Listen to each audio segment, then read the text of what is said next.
Hey, what's up, guys?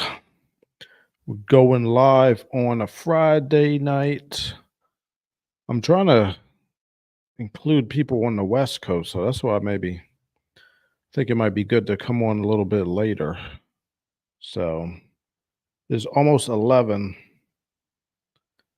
on the East Coast. So I think the West Coast maybe almost 9, 10, maybe almost 8 o'clock. So let's put up a comment.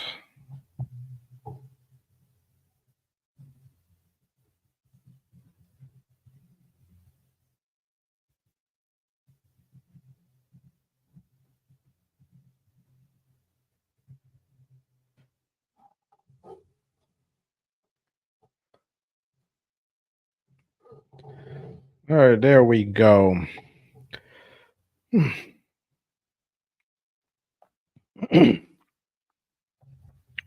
All right, today, guys, I got four automotive news stories for you and a few shorts that we could look at. Pretty interesting stuff.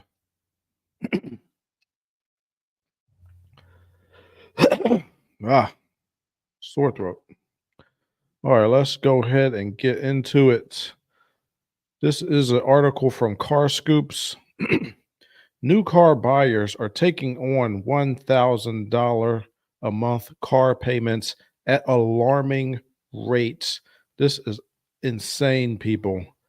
More than 17% of buyers signed up for four-figure automotive bills in quarter three, and 18% of car loans now have 84-month terms. 84 months? Oh my God, that is insane.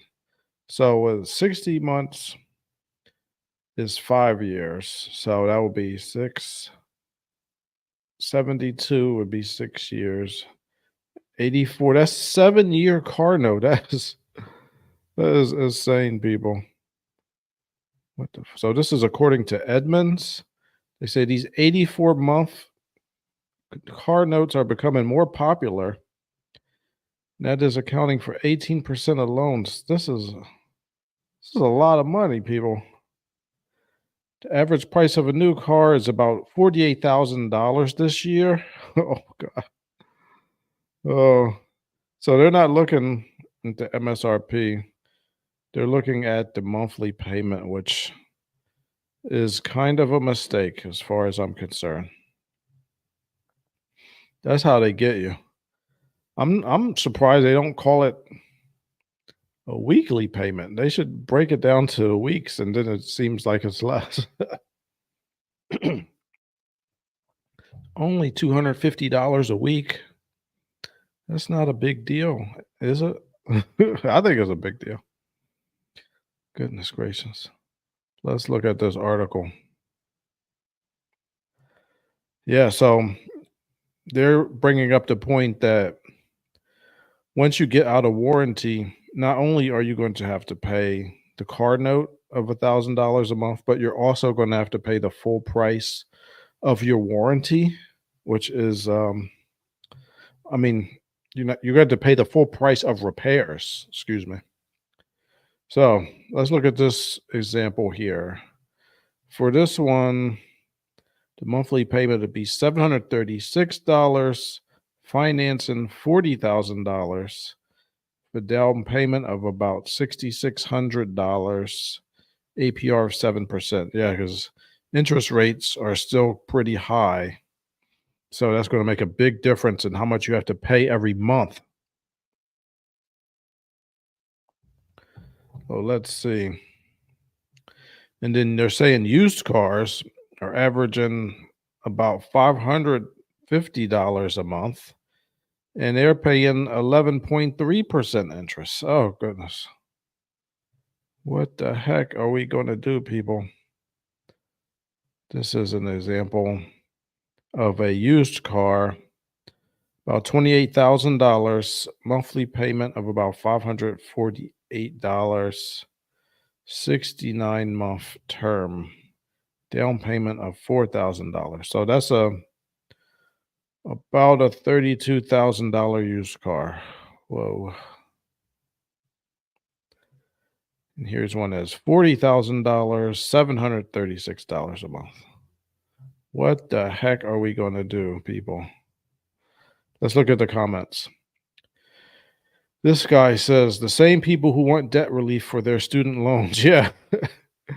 Yeah, exactly. This guy says because you are better off now than you were 4 years ago, right? Thanks, Joe. Yeah, thanks, Joe and Kamala. Those two together ruined the economy. All right. He says, darn Biden is forcing us to buy expensive car." Yeah, he's not forcing you to buy them. But yeah, I see what he's saying. This guy says, I blame this on the feds propping up public spending and basically printing money versus letting things burn ever so often to keep civilization on its toes. Yeah, look at the money printed during COVID, is my point.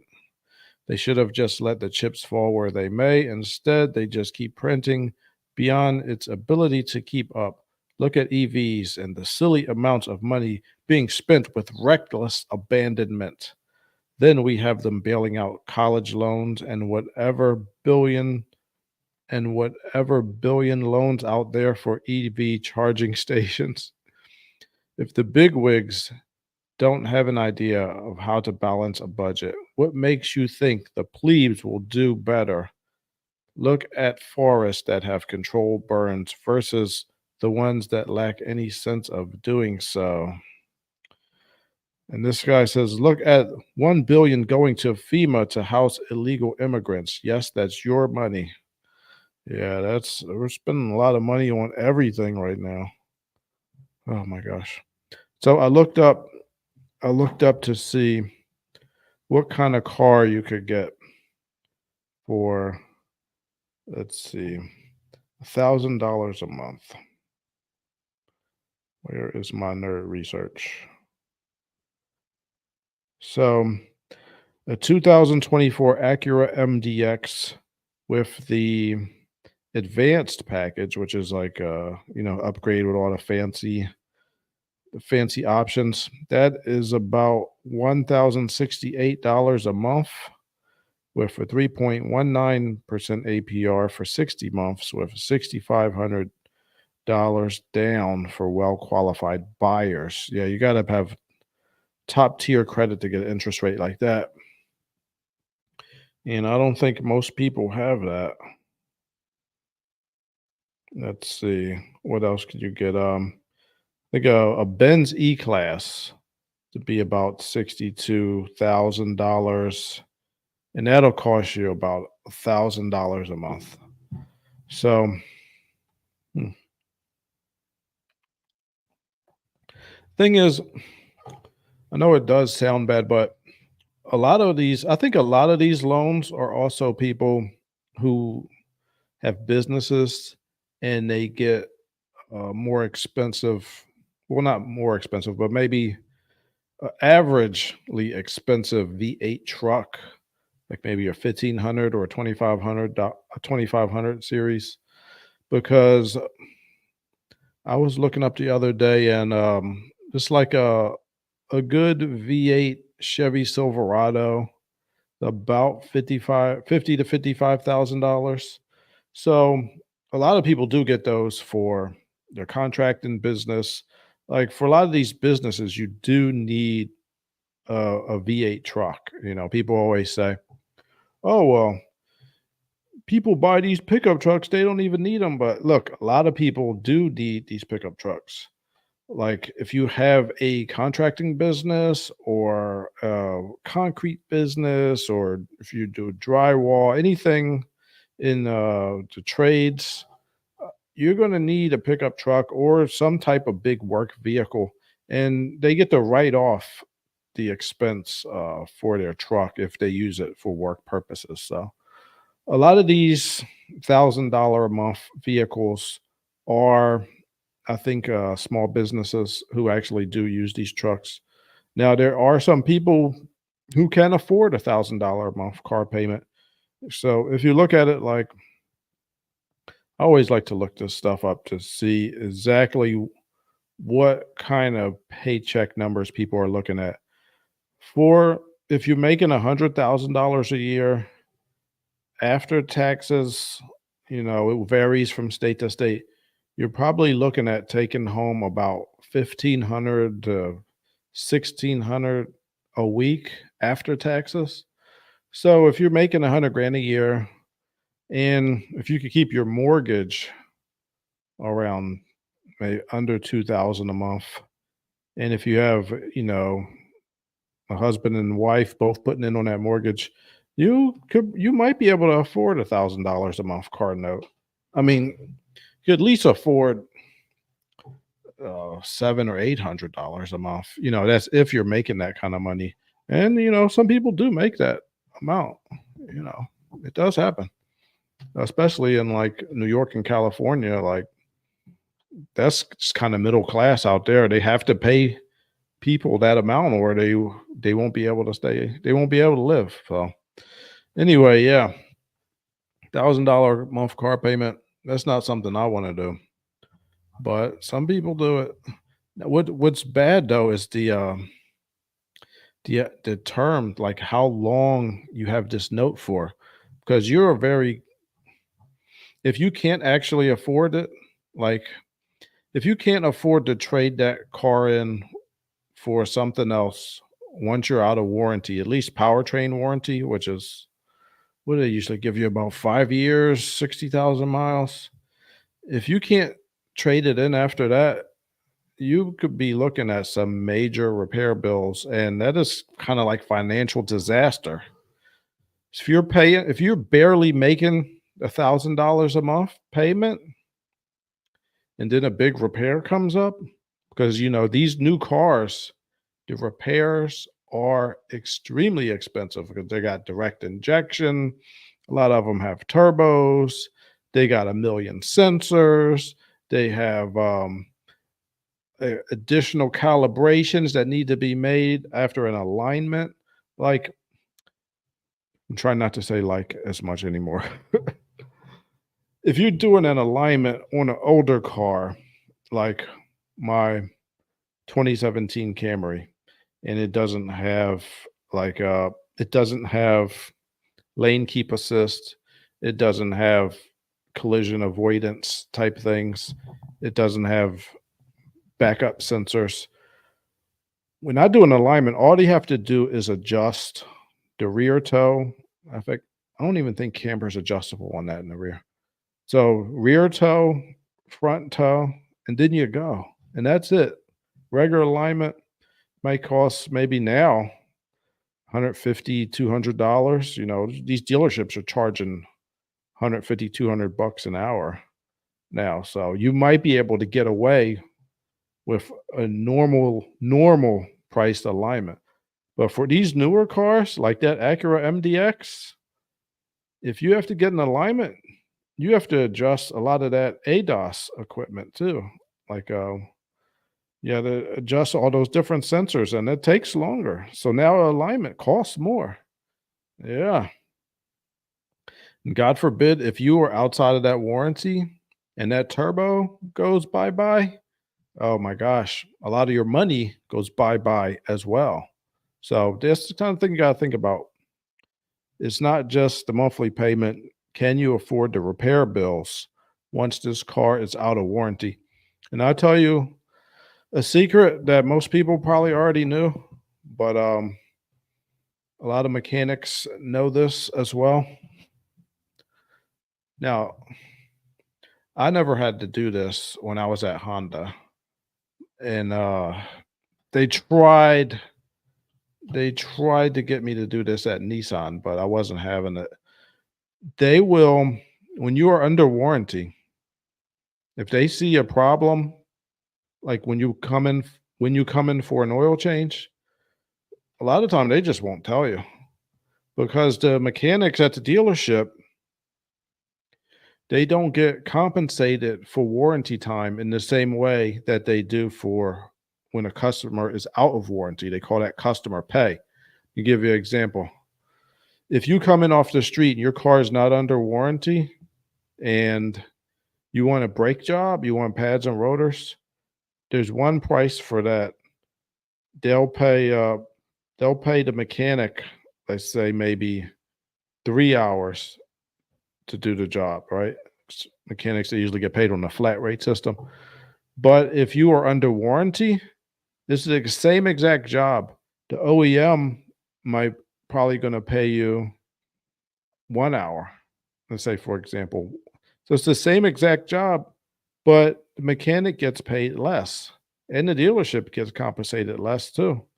So sometimes mechanics at dealerships, something will happen. They'll just say, "Oh, don't tell them it's under warranty." They tried to tell me that at Nissan. Now I was like, I'm gonna tell them anyways. I wrote it on the paper that with the problem that I saw, and then I didn't work there very long after that. But yeah, that's what happens in the real world. So before you start thinking about, can I afford this monthly payment? Think about, can I afford these repair bills and the monthly payment? Because when you're financing for 7 years, something is going to go wrong in those 7 years, and you are going to have to pay for it. And it is not going to be cheap. Let me tell you that. All right, let's go to the next thing. So check this out. This is a Tesla Model S. I think this is a Model S. Now look, this is a mechanic. This mount, he says these mounts break all the time. Look at that. You see that? So that's the drive unit in the rear. And that's kind of like a differential, and there's motors, electric motors that spin the wheels. So there's a lot of torque on that thing. And that is why we think those mounts break. But my question, what do you guys think? If you were an engineer, how would you change? What would you do about this design? Look at that. Now you see, you have the option of, I think these are some ideas, right? You could make this mount, let's see, is that welded on there or is that cast? I'm trying to see. I know it's welded there. All right, so I think this part is all cast as one piece, but this is the piece that we could change. If it were me, I would try to make this thicker. I would leave it the same material, but try to make it thicker. Like right this bend here, like this part, I would try to make that thicker. Maybe wonder if you could make this as like a triangle. Well, not a triangle. No, I guess you could just make this real thick. Make this twice as thick here because we don't want to change the material because we want these to be the same material. This looks like some type of aluminum. So we don't want to have a risk of galvanic corrosion, having two different metals touching each other.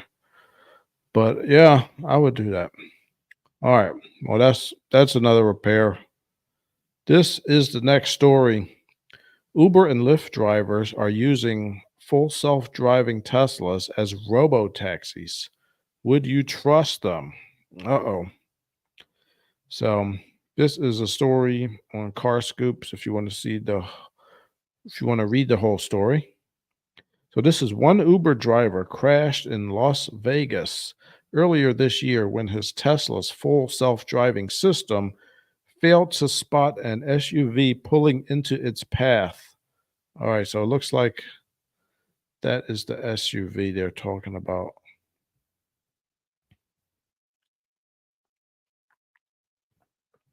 So these are the bullet points. Ride-hailing drivers working for Uber and Lyft are relying on their Tesla's full self-driving systems when carrying passengers. Why would they Why do they need to rely on these systems? They are still in the car, right? I hope they're in the car.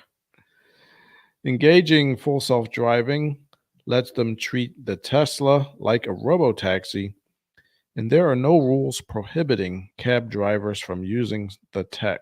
Hmm.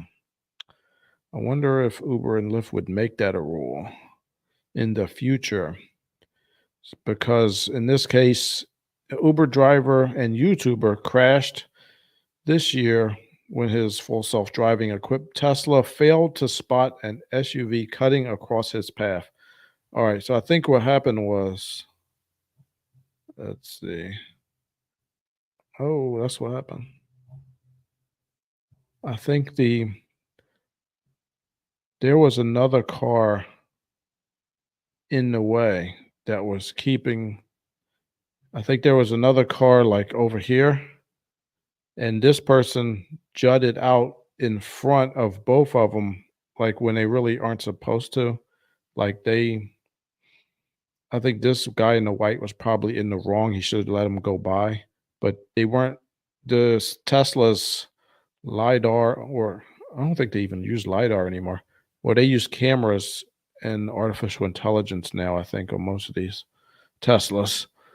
So, yeah, he jutted out into the pathway.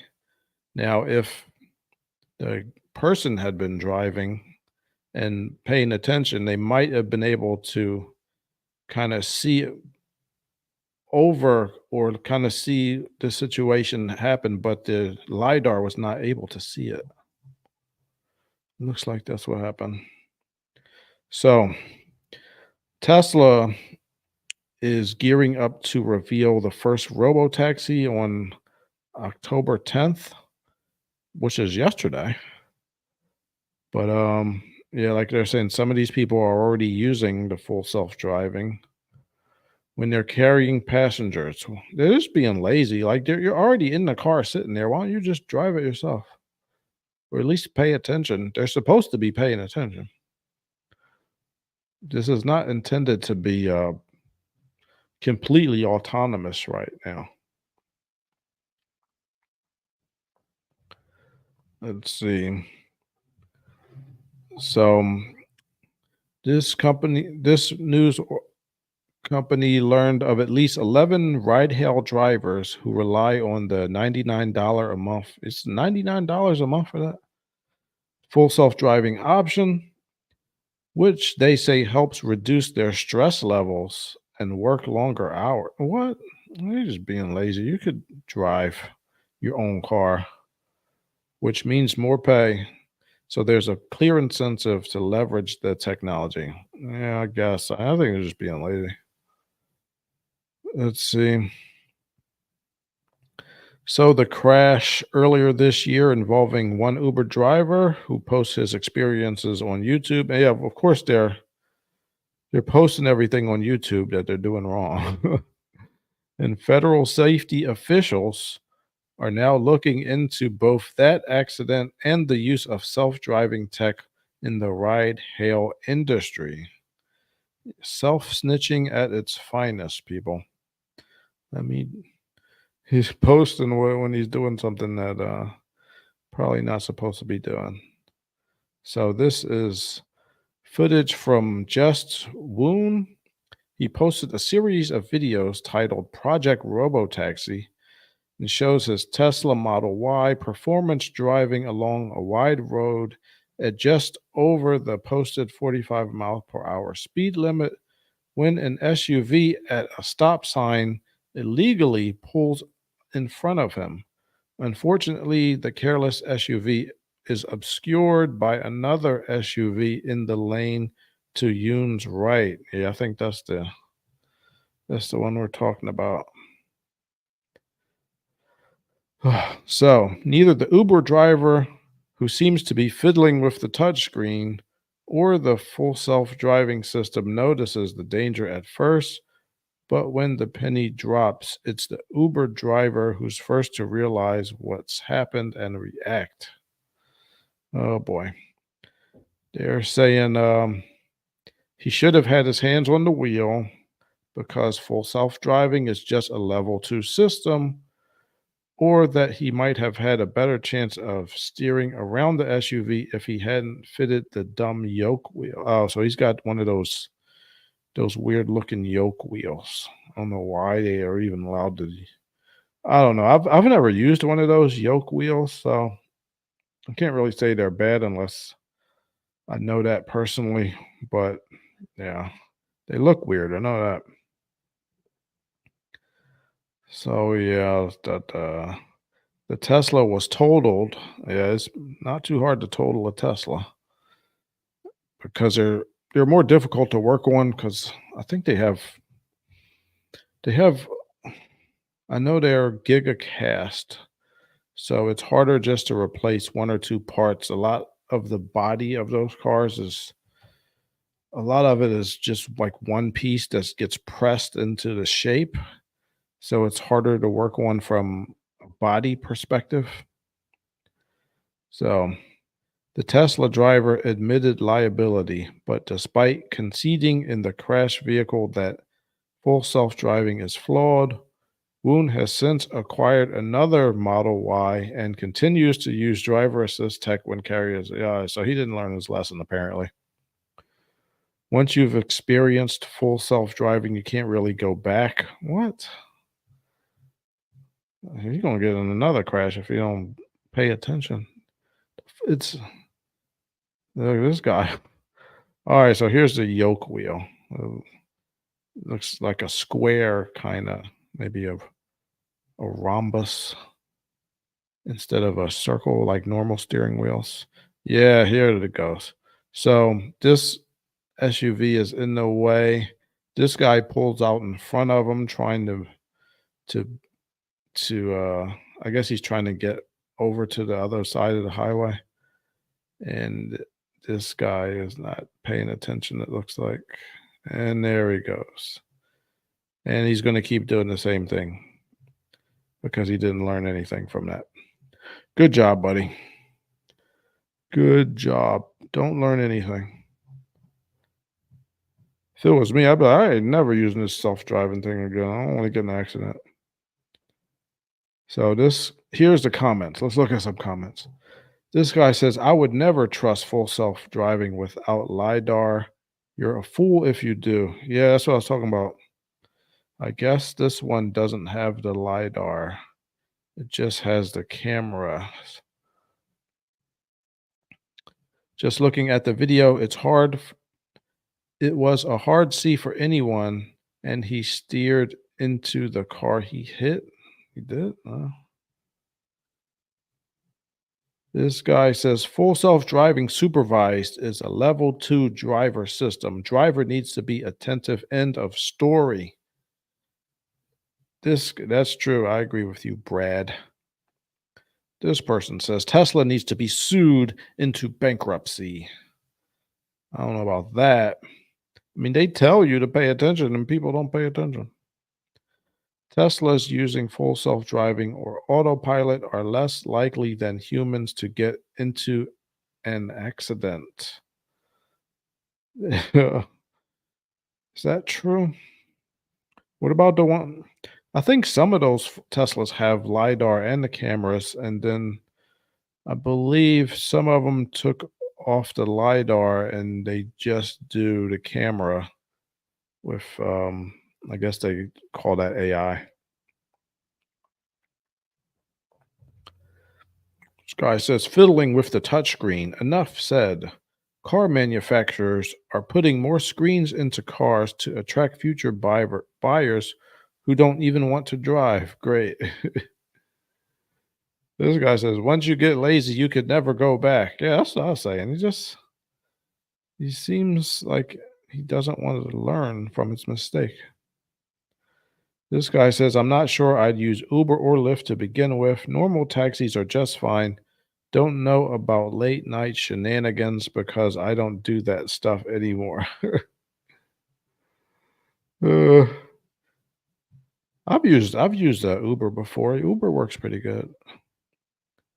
But if I wouldn't want to use an Uber if the guy is using full self driving, like I'm paying for the Uber. I want you to pay attention to what you're doing, and at least, actually, no, I'd rather a person drive. You know, as long as you're a good driver, I'd rather a person drive. If I'm paying for Uber and the guy starts letting full self driving drive, I might ask him to have him drive, or else I'm getting out because, as we see, I mean, the pro- the technology is not perfected, and you're supposed to be paying attention. So this guy says, "Sure, it crashed, but I'll certainly buy another one and let it happen again." Oh yeah. Uh, yeah, that's what I'm concerned with.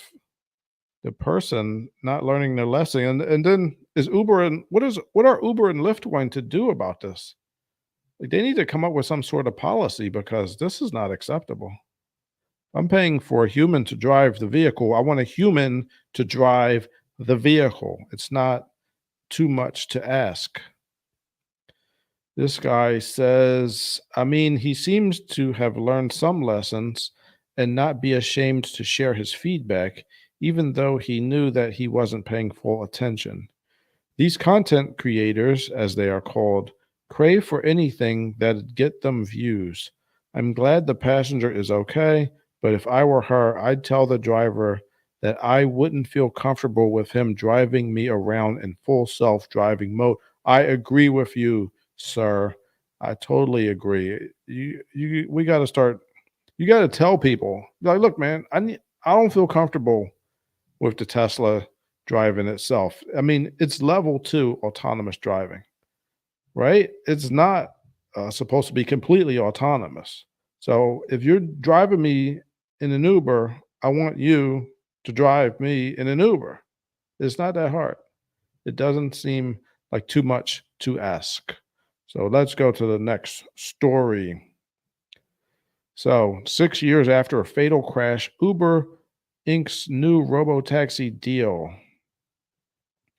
So, Uber is going to be partnering, it looks like Hyundai with their Ionic 5. So, here are the bullet points. Uber is throwing its hat back into the robo-taxi ring thanks to a new partnership with Avride. The deal will see Uber Eats use autonomous food delivery robots starting later this year. The autonomous Hyundai Ioniq 5 is then slated to hit the streets of Dallas in 2025. So that is next year, people. What are we going to do? There was a fatal accident in 2018. They were starting to do this, Uber, back in 2018, about 6 years ago, but it was a fatal accident. The company threw in the towel and sold off its advanced technologies group in 2020. So now they are back from outer space. They don't want to see Uber with this sad look upon their face. All right. So let's see. Uber hasn't been the only company to suffer autonomous driving setbacks. The firm is ready to give it another go. They are trying to embrace self driving vehicles once again. They will kick it off in Austin, Texas, where delivery robots, which have LiDAR, camera, and ultrasonic sensors, will take to the sidewalks to deliver food for Uber Eats. These tiny electric vehicles can last up to 12 hours and have a storage compartment long enough to hold six 12-inch pizzas as well as three 1.5-liter bottles. So they're going to try to have little robots. Look at this little robot. And it'll drive around in the streets of Austin to deliver pizzas. So let's think about this, people. I think this little pizza driving robot probably be a better idea than a full vehicle right now, because at least this little robot will, I'm thinking this will be on the sidewalk, which is better than having this full self-driving car on the road. There's less if there's less chance of an accident, obviously, if you're on the sidewalk. But the question is, people, this is what we got to think about. The question isn't whether this little pizza delivery robot is capable. I think the robot is capable. I think what's the problem is the people in the city, they are not going to like this robot. There's a couple different people you have to worry about. There are the anarchy type people, the what do they call those? The people out in California who wear all black and they don't like society. Their name escapes me right now. Who in the chat knows what I'm talking about?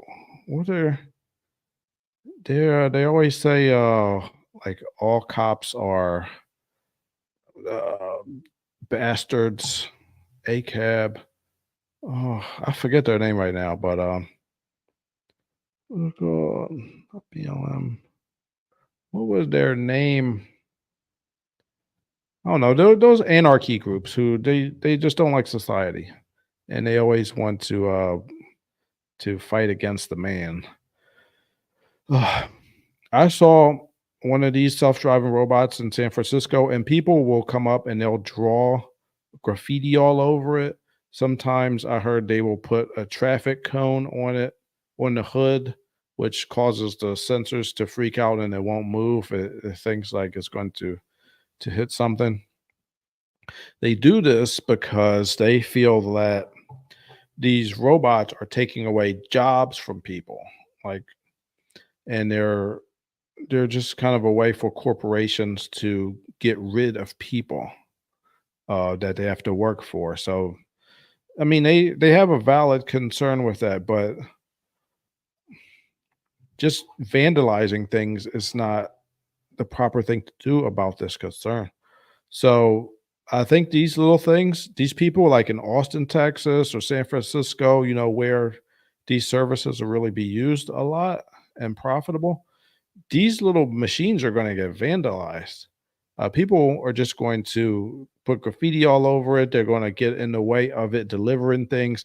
And cities like that, they already don't prosecute people for doing violent crime anyway. Like, you'll see people that have been out on parole, like they have like 10, 15 cases against them and they never get prosecuted.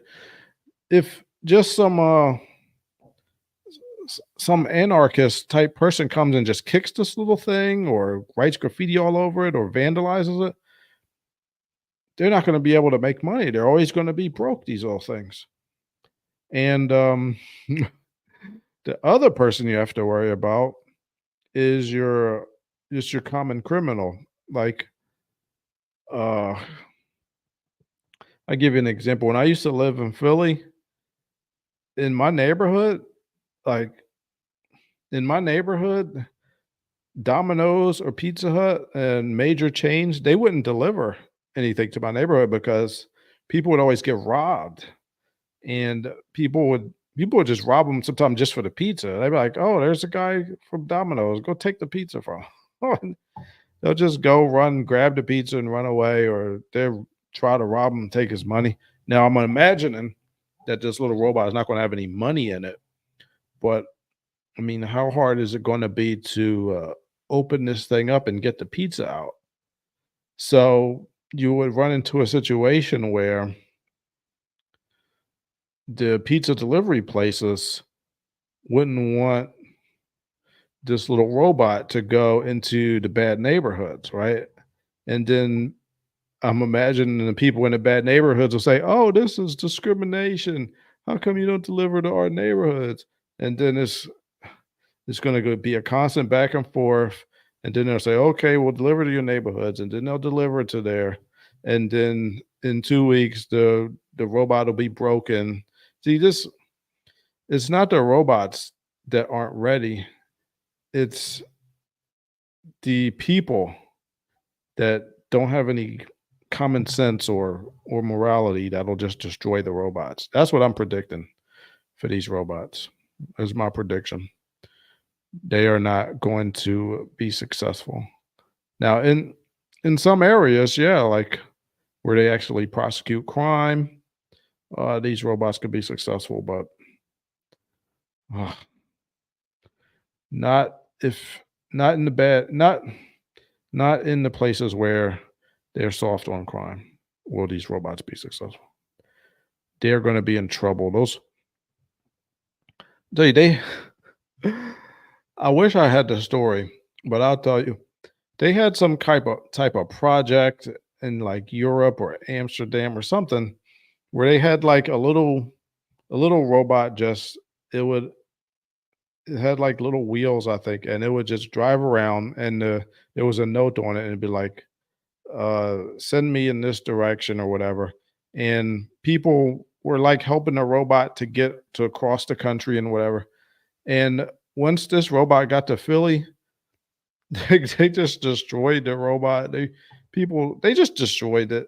Like people were just like, look, it's a little robot walking around. Let's kick it. So, these robots are not going to work everywhere. That I could tell you. The robots are not for everywhere. All right, here's a robot. Let me show you this. This is a Volkswagen. It could see when you fall asleep, and then it'll brake to try to wake you up. And it'll change lanes, come to a complete stop, and it'll honk the horn and try to wake you up. Can you believe that? Let's look at that again. This Volkswagen system could save your life. Driver passes out. Warning sound. It brakes 3 times. And now it's pulling over. That is pretty cool. Now you have to remember that these cameras will be watching you at all time to see if you pull over. So if you value your privacy, this might not be the system for you. But if you pass out a lot, I mean, some people do have medical conditions where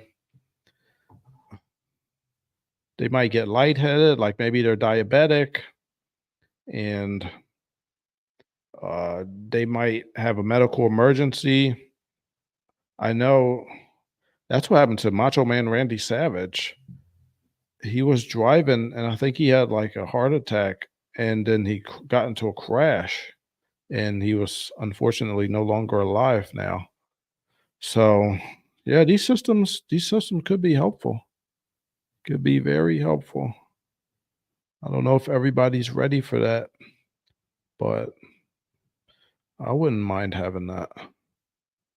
All right, so next story. An EV is Cadillac's second best seller in quarter three.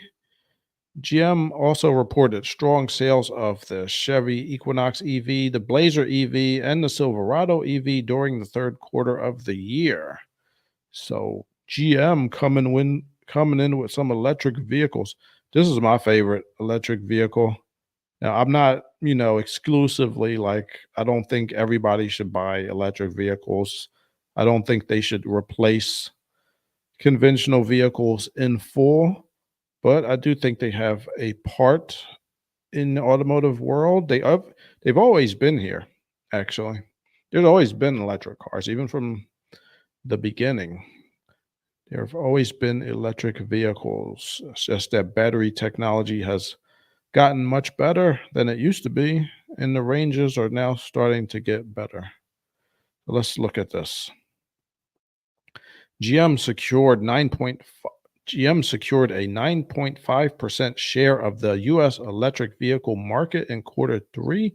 So they got 10% of all electric vehicles were GM's. The group sold 32,000 electric vehicles in this one quarter, a significant year over year increase. Cadillac delivered about 7,200 Lyriq EVs in quarter three, trailing only the Escalade. So, of all Cadillacs, the Escalade sold the most. That's the gas powered Escalade. But number two was the Lyrique. Now, I could tell you, I knew this Lyrique was going to be a winner the first time I saw it at the auto show, and I'll show you my video I made over it. It was about 2 years ago. Let's see, and the Equinox EV has started to reach the hands of customers. About 10,000 units delivered. All right, about 9,700 in the third quarter. So yeah, it looks like they just got going in the third quarter. The Blazer EV is getting better. Silverado EV getting better. Only 5,000 of those in 2000 in quarter three. All right. I think so. GM is increasing market share. I don't know, man. I like these GM EVs. I think they look like normal vehicles. Like Teslas. I don't think Teslas look bad in general, but they got kind of their own look. Like they look like an electric vehicle, but the GMs, I think they look a little bit better than Teslas in general. The Lyrique looks great, I think.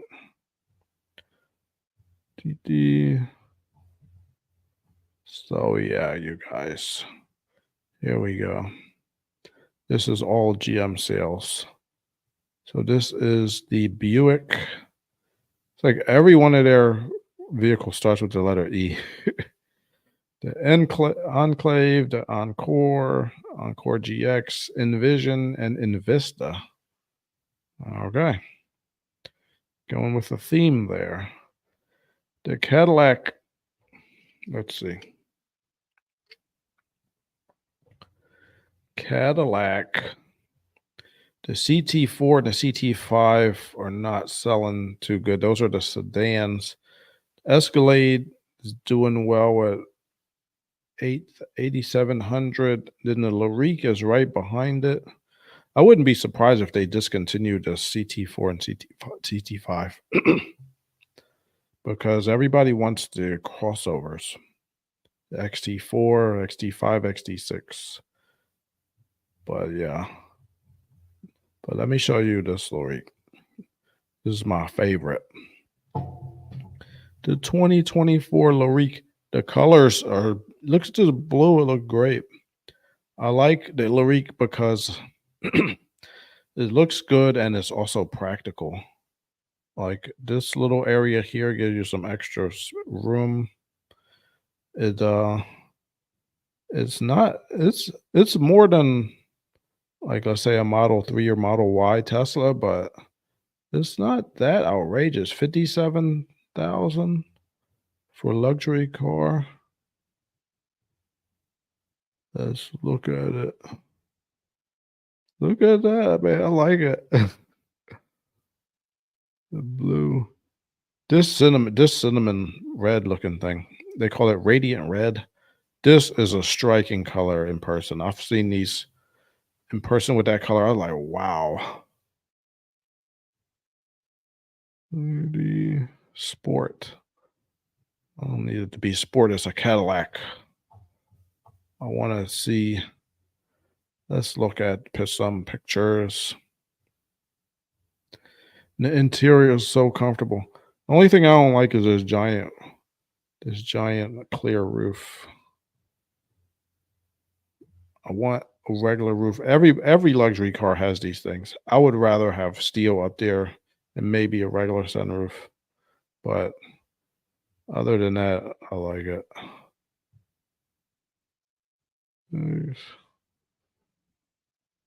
This is a winner. I knew this was a winner. See this, the interior. Look at that. Oh,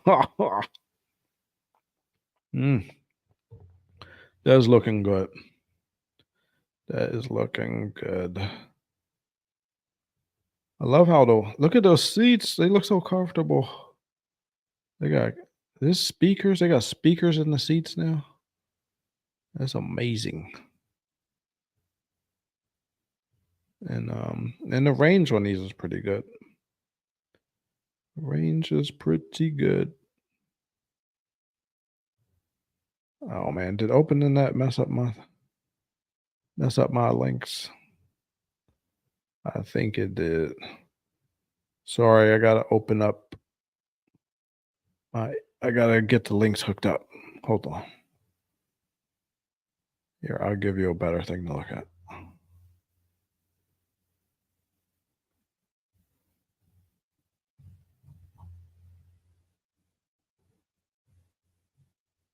Let's see some features.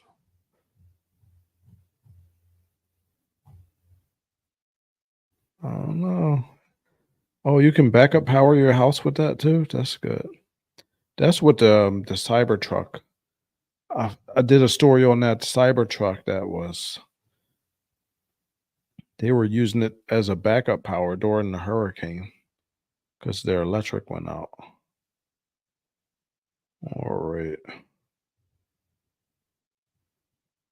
Here, I want to show you this. Hold on. There's only one more story.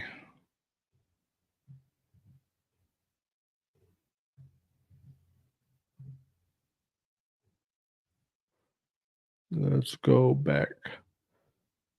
All right, let me switch.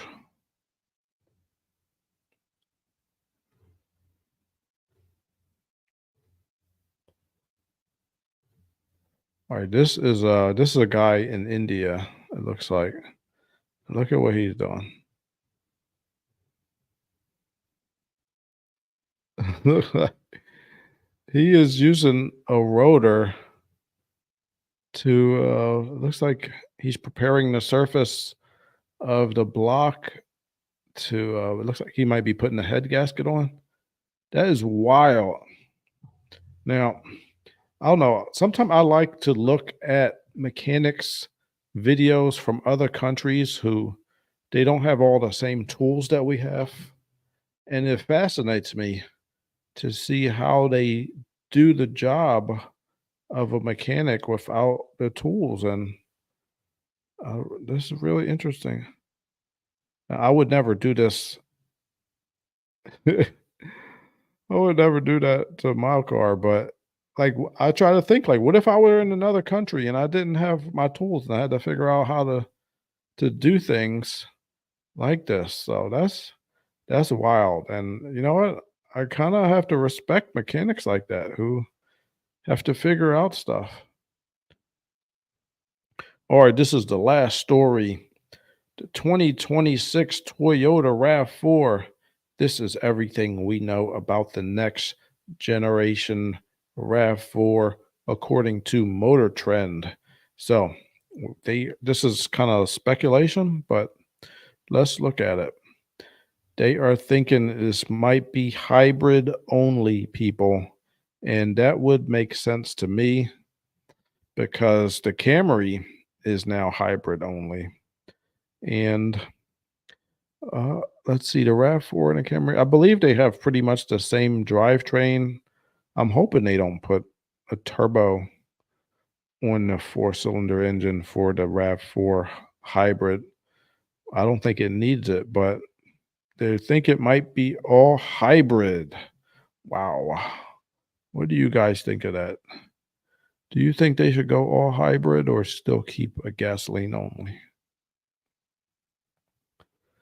Let's see.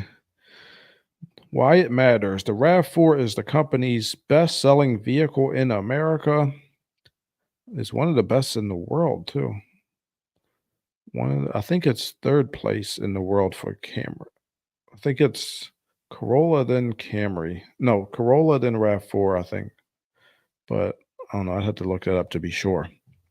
But anyway, since it's the company's best selling vehicle, replacing it must be done with care. It's essential to both the bottom line and the manufacturer's image. To Toyota's credit, it is keeping its work so quiet that no one knows what the next model will be, but we have some educated guesses. So this is going to be the fifth generation. It's already built on TNGA architecture.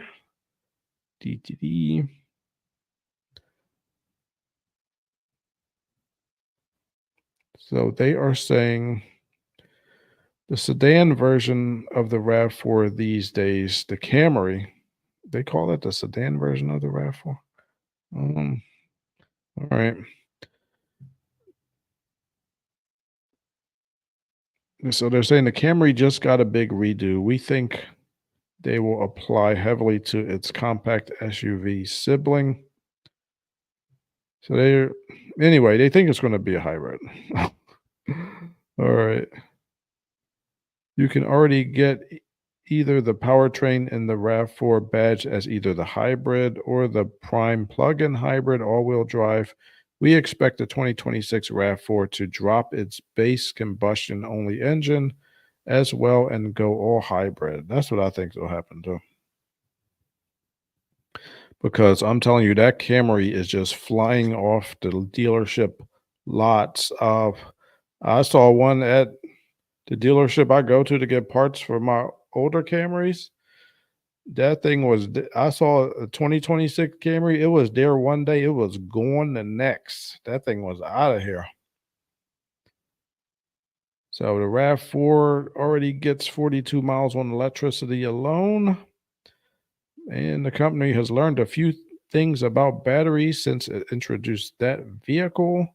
So they're thinking the new RAV4 will get a more power dense battery that would extend the electric range even further. It might even charge quicker. I don't think it charged quick enough. You don't really even have to charge it that often, really, because it's still got the gasoline backup. But yeah, 42 miles.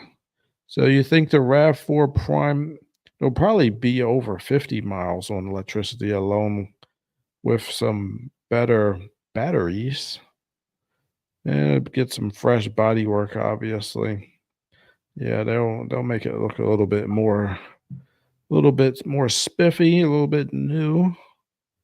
Give the people a reason to spend their money other than the amazing powertrain. I think that's the best powertrain right now that Toyota has. That naturally aspirated four-cylinder with the ECVT transmission. Man, that thing is awesome. I saw one that got up to over 450,000 miles, original engine, battery, and transmission. It doesn't get much better than that. I don't need to see that. Why did I click on that? All right. So anyway, that is today's show, people. The RAV4 is coming back. It's probably going to be all hybrid, which I'm hoping. I just hope they don't put a turbo on it. I don't want turbo. It just adds more complication. But this is what we're thinking. All hybrid. What do you guys think? Let me know in the comments. Thank you for tuning in and have a good one.